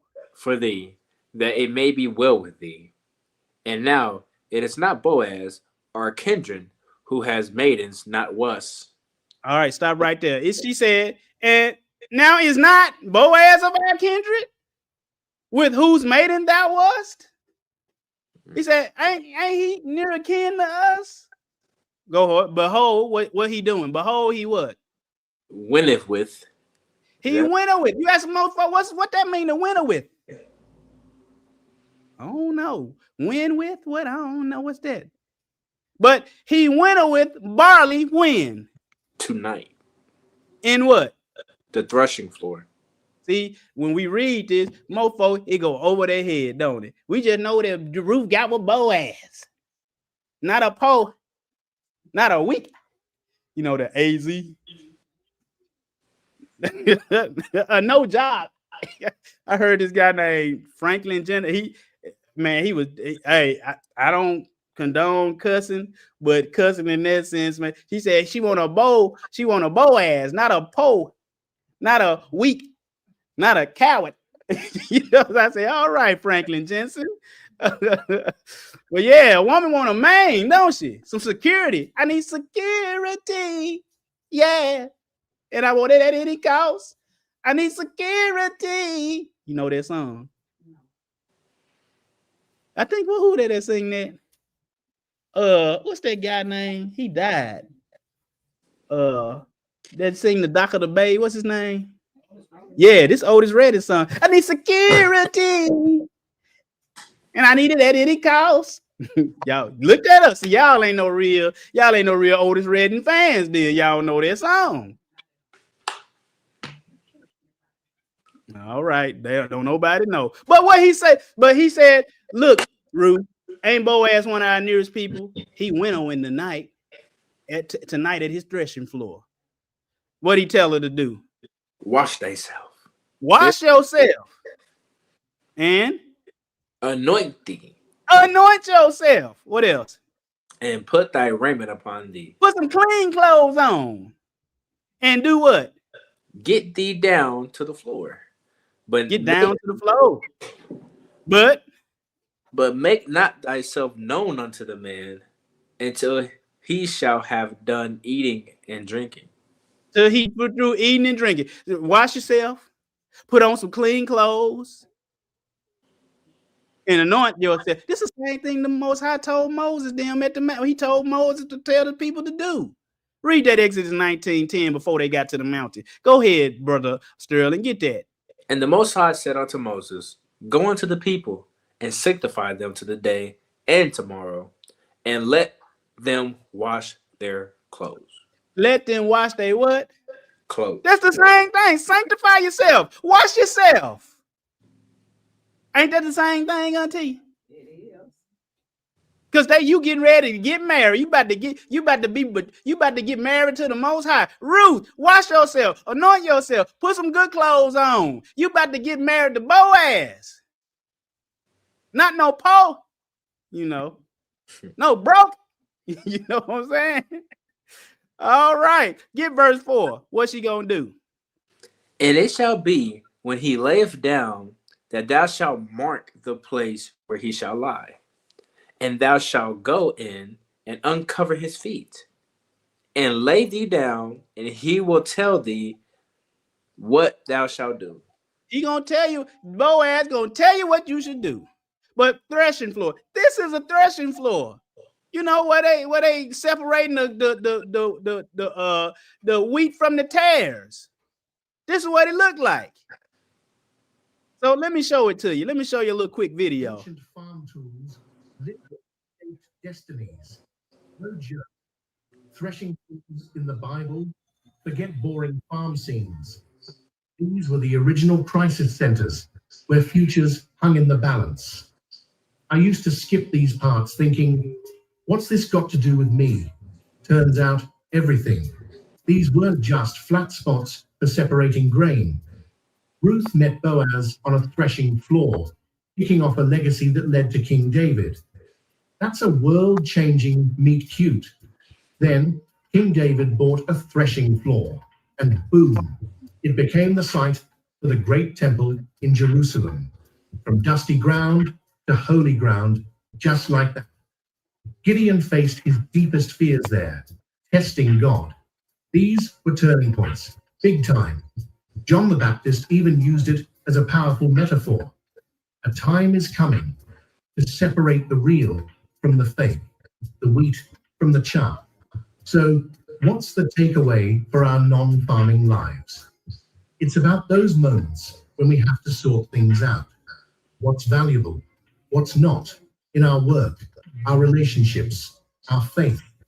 It's about embracing the messy middle, because the threshing floor wasn't pretty, but it's where the real work got done. Growth often comes from the tough spots, not the easy ones. And the coolest part, if a regular patch of dirt can become the temple, then any ordinary place or moment All in right. your life. But you can see the importance of this. And then we got a winnowing fan. This is very important because Yeshua doing all of this. Let's look at it. That's a winnowing fan right there. Let's show you it in action right there. Separating the grain from the chaff, because the chaff is burnt up in the what? In the what? In the fire. What you don't need, you burn it up. He want grain. He don't want chaff. He want wheat. He don't want what? Tares. But anyway, let's pick it back up so you'll know. He said, and she said unto her, all that thou sayest unto me, I will what? Do. Then ain't that what Israel said to the Most High? All that Yahuwah has said, we will do. You got to see how you got to read these scriptures. A good person that could have been to read for this class for me today would have been Sister Proverbs. She know every ins and outs about Ruth, kinsman law. She know all that. You want to know how I know? We got pages of text messages with she telling me everything, about this and that and the ins and outs of it. I said, yep, that's right, sister. That's right. That's right. She sent me something the other day. I hadn't watched it yet. But and she got a heart for Muslims too, boy. She trying to win every Muslim she see. I want to tell her sister, you can't win them all. Some of them ain't gonna do that. Some of them ain't letting Allah go, are they? But I admire her for that. I admire her for that. But anyway, she still be watching. She just don't tell me she be. And you know how I know when she watch? She send me something on that subject. I said, well, you watching the class? She said, mm-hmm. But anyway, let's go. She said, all that he say, we would do.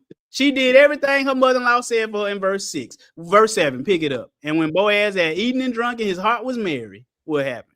He went to lie down at the end of the heap of corn, and she came softly and uncovered his feet and laid her down. And it came to pass midnight that the man was afraid and turned himself, and behold, a woman laid at his feet. She done snuck up on him. Well, what would you do? You just sitting there, you done ate and drank, and yeah, boy, that food was good. Man, I had a good old time. You lay down and then you wake up a woman at the whoa, what you doing here? Huh? But what does it mean to uncover his feet, Auntie? What does that mean? Do you know? Mm-hmm. Sterling, you want to take a crack at it? I feel like it's like opening up an opportunity to conceive. No. But hey, that's a good answer though. But let's look at uncover her feet. In the book of Ruth, uncover his feet is a symbolic act that represents a woman plea for a man to become her kinsman redeemer. Essentially, she's doing what? Proposing marriage and asking him to take the responsibility of her care and perfection. This gesture of uncovering his feet, laying at his feet, and asking him to spread his garment over her was a traditional Israelite custom to ask for a husband or a guardian. This was widows. Some widows would do. But let's look at it. A request for marriage and protection. By lying at his feet and pulling back his cover, Ruth was making a bold and symbolic gesture of vulnerability and need. Her request to be covered with his garment was a plea for him to fulfill his duty as a redeemer by marrying her and providing for her future. Skip down to the other star, a visual representation of her need. Ruth's action visually demonstrated her need for protection and security, which Boaz, as a man of wealth and status, was in position to provide. A proposal. The gesture combined with her subsequent request was understood as a marriage proposal under the customs of the time. She was appealing to his role as a redeemer to take responsibility for her. She uncovered his feet. Again, and a lot of women gonna be A lot of women. It's gonna be 7 women per man saying, "Hey, we'll buy on food." They reversing it though. They said we'll buy on food, we'll buy on clothes. All we just want to do is just be called by your name. That's all we want. So it's gonna be a lot of women today. Like if I tell my these 7 women at the door. What my wife gonna say? My wife said they just gonna be called by your name. That's about all they gonna be. So wait a minute now. You know, it's gonna come a time when that happens, ain't it? It's gonna come a time. So we gotta let these women in. We got room. They better. She just said they better be called by your name only. That's prophecy that hasn't been yet to be fulfilled, is it? But anyway, that's exactly right. But when he noticed it's a woman at his foot, we almost done. When he noticed a woman at his foot, he said unto them, what? Who art thou? He said, who are you? And she said, I am Ruth, thy handmaid. Spread therefore thy skirt over thy handmaid, for thou art a near kinsman. Mm-hmm. He said, blessed be thou the Most High, my daughter, for thou hast showed me kindness in the later and than at the beginning, inasmuch as thou followest not young men, rather poor or rich. And now, my daughter, fear not, I will do to thee all that thou requirest. For all the city of my people doeth know that thou art a virtuous woman. And now it is true that I am near thy kinsman. Howbeit there is a kinsman nearer than I. Is one closer than me? I can, but I can't. He first. He got first dibs at it. He said, so what did Boaz tell her? He said, wait this night or tarry this night, and what? And it shall be in the morning that if he will perform unto thee part of a kinsman, well, let him do this kinsman's part. But if he will not do part of the kinsman to thee, then I will do the part of the kinsman to thee. As Yahuwah liveth, lie down into the morning. Lie down into the morning, my daughter. But kinsman, that word is Gael or Goel, kinsman redeemer. It said by marrying a brother's widow. So you see how loosely they use brother, didn't you? See, some people thinking about me and I don't have any brothers. I got 3 sisters. But let's just say I had a brother as a sibling. Yeah, that's still due for that. But it's also if you got a brother, a regular, me and my cousin.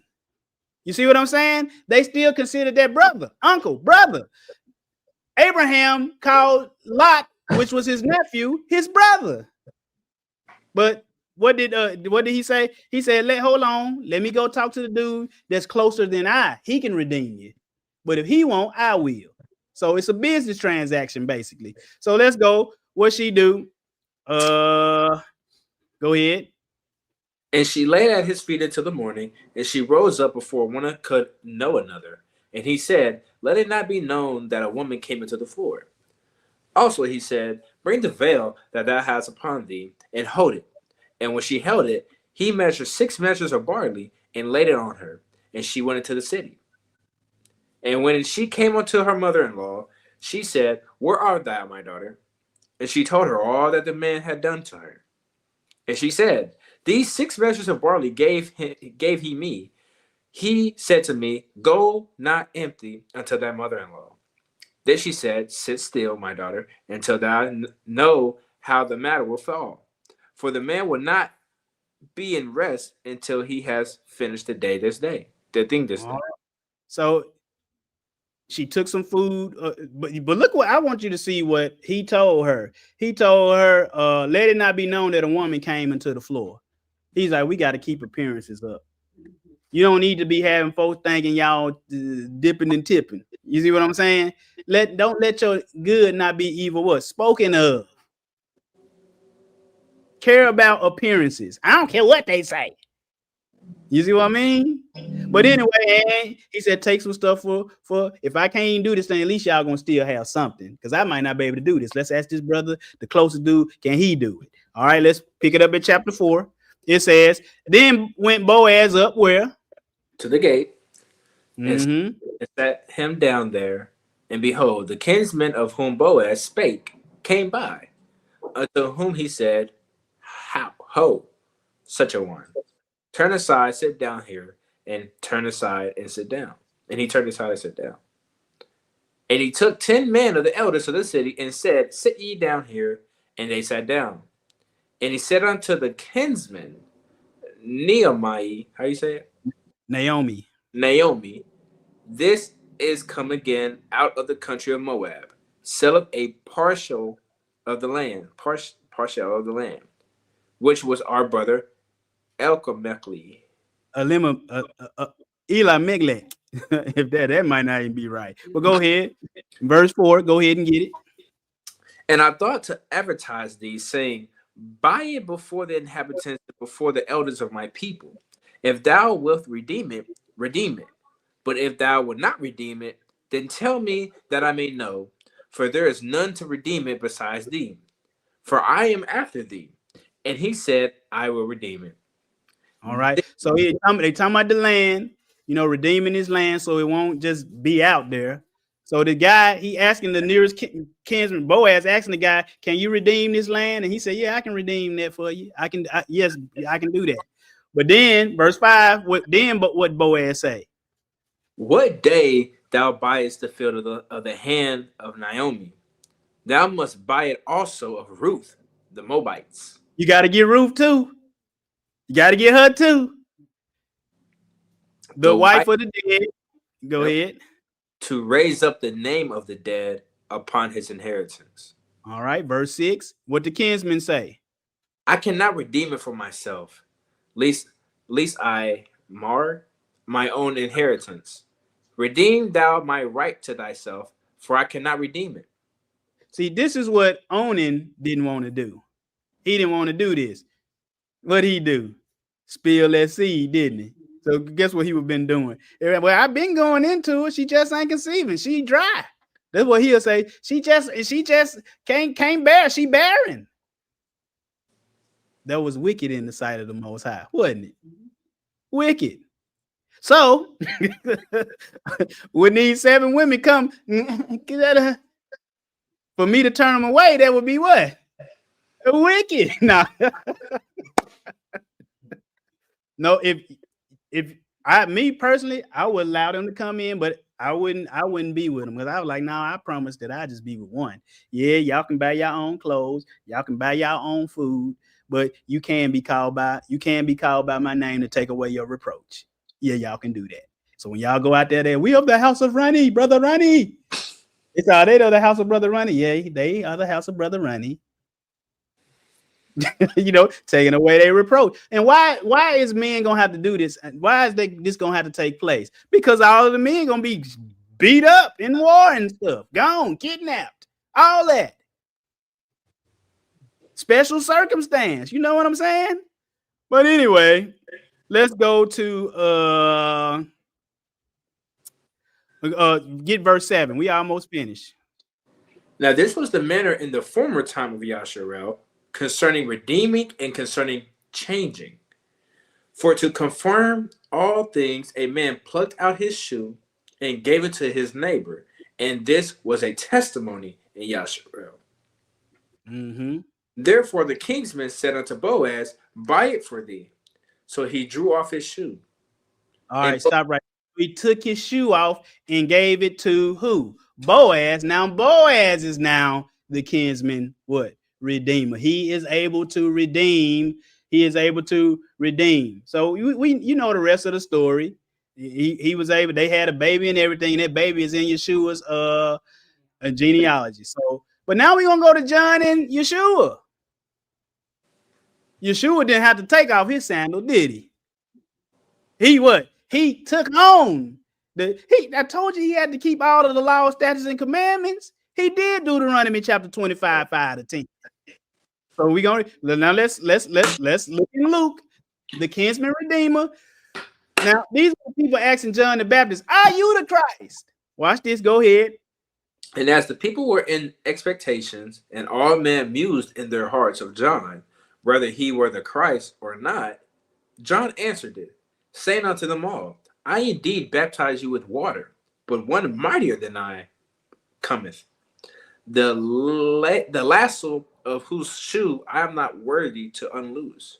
I ain't even able to unloose his shoelaces. Lace. I ain't worthy to.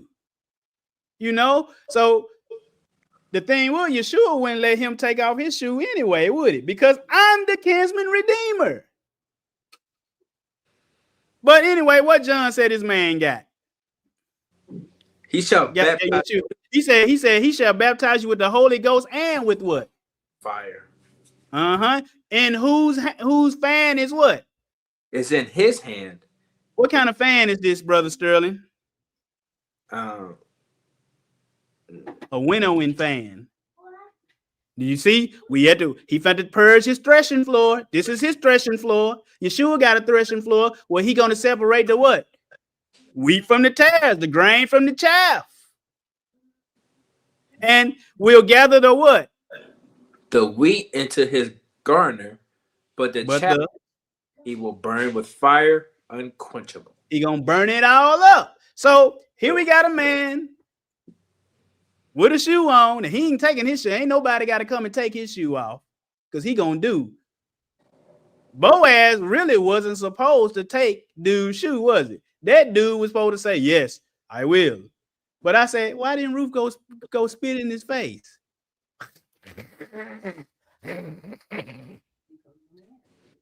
No. Boaz didn't spit. It said the woman's supposed to spit in his face.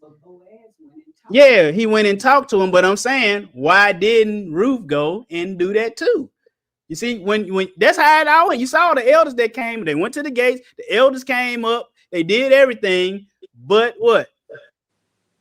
Ruth didn't go, but like you said, Boaz just went. But what was, if Ruth had a win and he would have said no, what was Ruth gonna do? Well, let's just say Ruth went to him and said, hey, redeem me. What would have happened? She would have spit in his face, took the shoe, and took the shoe, and then probably went to the next guy. You see what I'm saying? But anyway, let's look at this.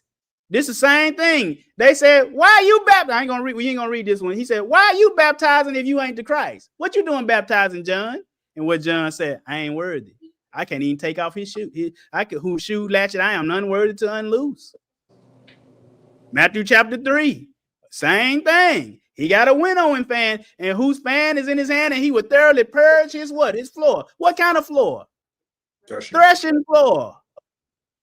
You see how you got to know this stuff?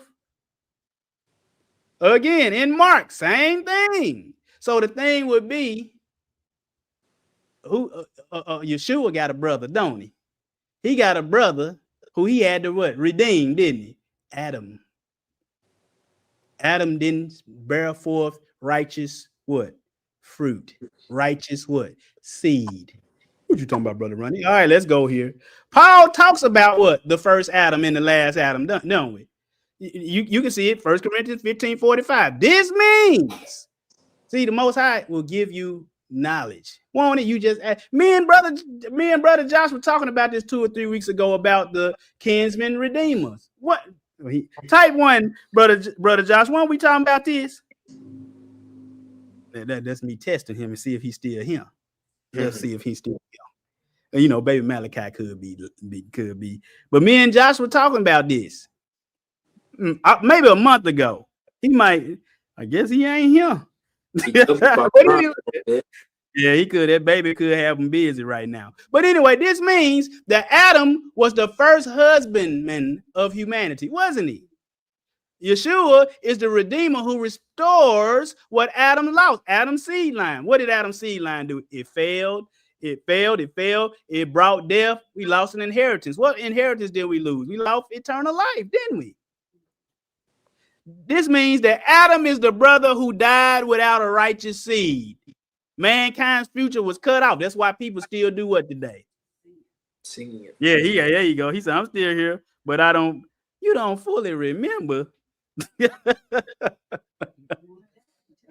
Oh yeah, I guess he said, "Look, brother, I just saw what happened to Ananias and Sapphira for lying. You think I'm gonna be on here lying, not lying for you, man? Please." We were talking about that kinsman redeemer. Let's go. The Levirate law. We went over this. A brother that dies without a child, a living brother must redeem the widow. Shouldn't he? He raises up a seed to the dead brother. This preserves the name, lineage, and inheritance. This law is not about romance. See, I'm for yeah, come on in here, girl. Let me go on into you. It ain't about that. It's about restoring a lost inheritance. Our lost inheritance was immortality and eternal life. Continuing a lost lineage, redeeming a family that ended, and redeeming that family that ended in death. Yeshua, he undid all of that, didn't he? John said, I can't take the shoe from him. I ain't worthy. He perfect. I can't take his shoe, and then you get a shoe to me, and then I go redeem mankind. No, it's for him and him alone.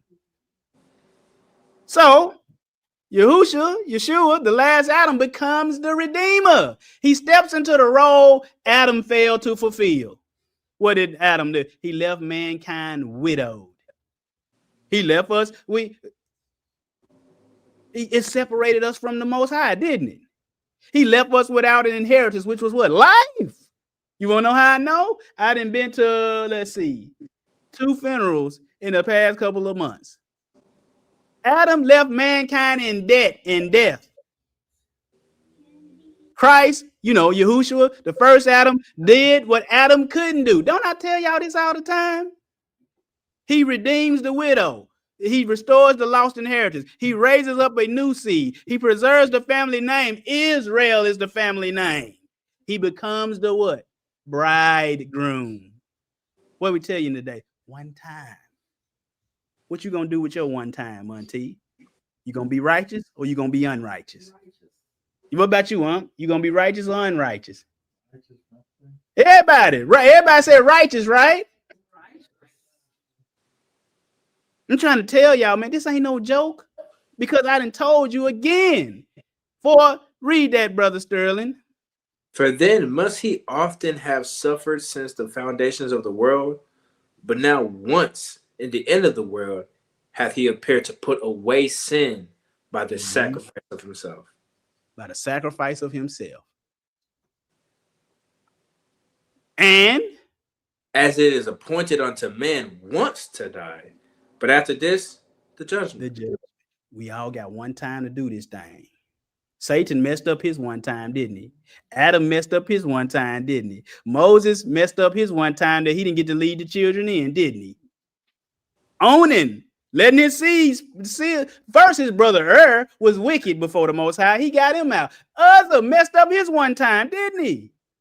You see all these one times? Owning, let the seed spill. Yeshua, he said, I'm gonna keep this sandal. John said, I can't undo his sandal strap. Two brothers, was it Aaron who burned the incense? Oh, Aaron's sons. Yeah, they stuck their censer. You can't just stick any censer in there. Aaron's sons was wicked. That was one time for them too. Yeah, I didn't put them all in here, Auntie. Look at your Bible knowledge. All right, the sons of Aaron. They were priests, weren't they? Offering defiled fire. Boy, what you gonna do with your one time? I'll tell you what I'm gonna do with my one time. Every through the week, I'm gonna teach this to my children to the best of my ability. Hopefully, it take hold. Because when they get out there to act, if they find themselves, when he said, "Depart from me, you work of iniquity," it ain't my fault. I told you. Y'all hear that? I told you. Leave this Christmas alone. Didn't I tell them? Leave that. Stop trying to be like everybody else. You ain't got but what? One time. My cat, Mr. Molly, how many times he have? One time. I said, man, you ain't know how to climb a tree? Get up out of there. Get up out of there. One time. But Yeshua said, no, And John knew, no, he the guy. I'm just the guy that's gonna advertise that he the guy. He kept that, because he had to do redeem who? Mankind, didn't he? And it's left up to us whether we gonna let him redeem us or not. But go on, get this last thing, brother Sterling. And behold, 2 o'clock on the dot, too, huh? Go ahead. And behold, I come quickly, and my reward is with me, to give every man according as his work shall be. Mm-hmm. I am the Aleph and the Tav, the beginning and the end, the first and the last. Blessed are they that do his commandments, that they may have right to the tree of life, and may enter in through the gates into the city. For without are dogs, and sorcerers, and whoremongers, and murderers, and idolaters, and whoever so loveth, and maketh a lie. I, Yahushua Mashiach, have sent my angel to testify unto you these things in the churches. I am the root and the offspring of David, and the bright and the morning star. And the Spirit, Yahushua, and the bride, the New Jerusalem, say, Come! And let him that heareth say, Come! And let him that athirst, Come! and whosoever will, let him take the water of life. Freely! Brothers and sisters, really, honestly, we only got one time. Our one time, we don't know how long it lasts, do we? Your one time can be 1 day, or your one time can be 70 years. Your one time can be 100 years. Just make sure you make your one time count. You hear me? Make it count. Make it count. Make it count. But brothers and sisters, thank y'all for coming on in today. I see we still got 19 in here watching. I appreciate that. I think we got up to 22 today. I mean, we got like 8 people absent. And I didn't see Sister Faith or Mama J Pope. That's odd. You know, I'm going to check up on them and make sure everything is okay with them. You know, people don't have to come in here all the time, but when you see some people that's here every single week, you do wonder, you want to make sure that they okay. You know what I mean? Make sure that they are okay. I ain't checking out to everybody, but people like if Kevin Ben Yahuwah and Servant, they be here every week. Ken every week. Most of the people in here, y'all every weekers. I'm gonna check on you. Now, if you tell me leave me alone, don't check on me. My Ohio crew, I'm gonna check on you. Leave me alone, don't mess with us. Then I won't check on you no more. You know, I check on people 2 or 3 times, and if I don't get no answer back, I take that. I guess they just, this ain't the place for them. But love and appreciate everybody. Thank y'all for coming on in. Brother Sterling, you got anything you want to say before we get on up out of here? Time is coming to a close on all of our books of life. And we do have one time, as Brother Ronnie has mentioned. Therefore, make sure you take the opportunity to seek the Most High daily, that you will not be left outside. Outside, brother. That's a terrible. Hey, it's cold out there, brother, ain't it? You want to be on the inside. Yeah, that too. Hot, dry, no water, man. No water. Brother ain't got no quarter. You hear me? But thank everybody for coming on in. If you have a Bible request, Bible question, and Dominican Negro, just go to rapministry.org and type in, just say tassel class, and then that way I can email it to you. But I thank everybody for coming on in. You got a Bible question or a prayer request, go to rapministry.org, and we'll get back to you as soon as possible. Prayer requests, I typically go and pray for that right away. But Bible question, it just depends on how many people. We had like 5 this week, and I was able to get to all 5 people this week. So I don't have no what they call overflow, backflow, back, whatever. I got everybody taken care of. So if you do it today, I might can get to you. I ain't saying I'm gonna get to you today, but probably tomorrow. You know, thank everybody for coming on in. Pray for me, you know, pray for everybody. You know, that's associated with this ministry. Just pray for your family, pray for your friends, check on your people, you know, make sure that everybody is okay. And, you know, I appreciate everybody, you know, I really do. Without you guys, it wouldn't be no ministry. And I truly, truly appreciate all of you guys. Brother Sterling, thank you, brother. Thank you. And, you know, I just wish everybody I ain't gonna say wish. I don't like that. Wish. I just want everybody to have a peaceful rest of their Sabbath day. You know, and go out, serve the Most High, keep this Sabbath, keep it holy, keep it holy, keep it holy. Hallelujah. Most High willing, I'll be back next week. Peaceful Sabbath to all. Ohio crew, what it do? I love all of y'all. Peace and blessings. We are out. We out.